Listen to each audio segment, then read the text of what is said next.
Oke. 1, 2, 3 bikin.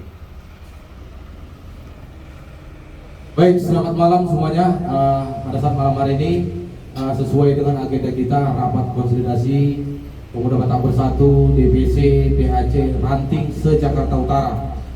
Kami di sini sudah merapatkan hasil dari setiap aspirasi teman-teman.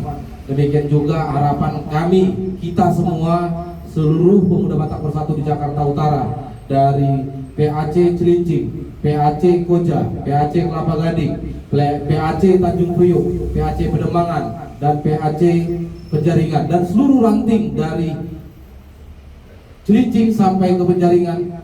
Kami mengajak kita semakin kompak dan semakin solid, hilangkan rasa ego.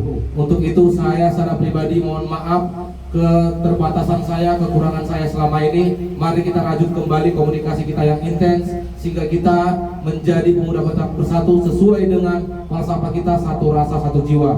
Untuk itu teman-teman, rekan juang seluruh Jakarta Utara, kami mengucapkan selamat dan semangat berjaya terus Pemuda Batak Bersatu Jakarta Utara. Mari selalu kompak dan solid. Pemuda Batak Bersatu, satu rasa, satu jiwa. NKRI